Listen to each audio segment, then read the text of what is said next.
দেশের রাজনীতির গতি প্রকৃতির জন্য আগামী কয়েকদিন খুবই গুরুত্বপূর্ণ বলে মন্তব্য করেছেন প্রধান উপদেষ্টার প্রেস সচিব শফিকুল আলম।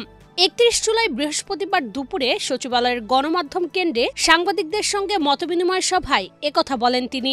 আগামী ৫-৬টা দিন আমাদের বাংলাদেশের সামনের যে আমরা যেটা রাজনীতিক বন্দোবস্তর কথা বলি সেটার জন্য খুবই ক্রুশিয়াল একটা টাইম। প্রোক্লেমেশন নিয়ে কাজ হচ্ছে, চার্টার নিয়ে কাজ হচ্ছে। ৫ তারিখ আমাদের প্রথম বর্ষপূর্তি, জুলাই গণ অভ্যুত্থানের। তো এই পুরোটাকে সামনে রেখে অনেকগুলো আপনি দেখেছেন যে আজকে খুবই সিরিয়াস মিটিং হচ্ছে জুলাই চার্টারটাকে ফাইনালাইজ করার জন্য। At the same time July প্রোক্লেমেশনের জন্য যারা স্টুডেন্টদের মধ্যে যারা রেভলিউশনারি ছিল তারা এটাকে ওদের স্বপ্ন পূরণে পাশে থাকতে পেরে আমরা গর্বিত। প্রেশার দিচ্ছে, এটা নিয়েও এক ধরনের খুবই কাজ হচ্ছে। তো আমি বলবো যে আগামী ৫-৬টা দিনে আমরা বুঝবো যে আমরা সামনে কোথায় যাচ্ছি। নির্বাচন যথাসময়ে হবে জানিয়ে প্রেস সচিব বলেন, নির্বাচন নিয়ে প্রধান উপদেষ্টা যে সময়ের কথা বলেছেন তার মধ্যেই হবে।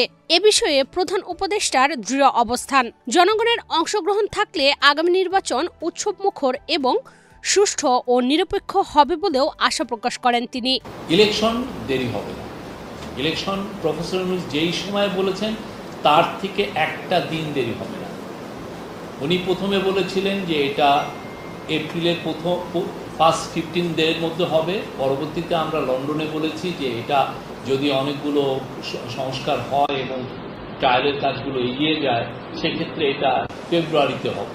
তো আমরা সেই জায়গায় এখনো আছি, এটার একটা দিন দেরি হবে না। অন্তর্বর্তী সরকারের প্রশংসা করে শফিকুল আলম বলেন, অভ্যুত্থানের পর ভয়ঙ্কর অর্থনৈতিক দুর্যোগ থেকে দেশকে স্থিতিশীল অবস্থায় নিয়ে আসাই ছিল বড় লক্ষ্য। এই সরকার সেটি করতে পেরেছে।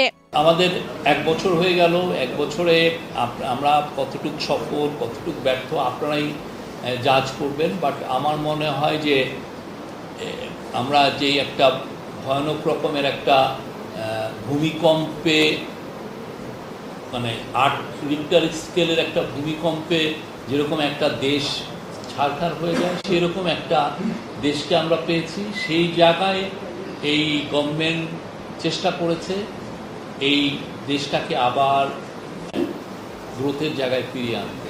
বর্তমানে বাংলাদেশের আইন শৃঙ্খলা পরিস্থিতি স্থিতিশীল রয়েছে দাবি করে তিনি বলেন, নির্বাচনকে সামনে রেখে যে কোনো ধরনের অপরাধকে শূন্যের কোঠায় নামিয়ে আনার চেষ্টা চলছে।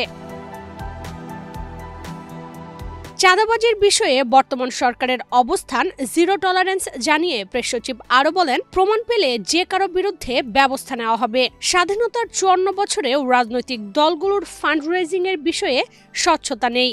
বিষয়টি দুঃখজনক। ইশরাত চৈতি, বাংলাদেশ প্রতিদিন।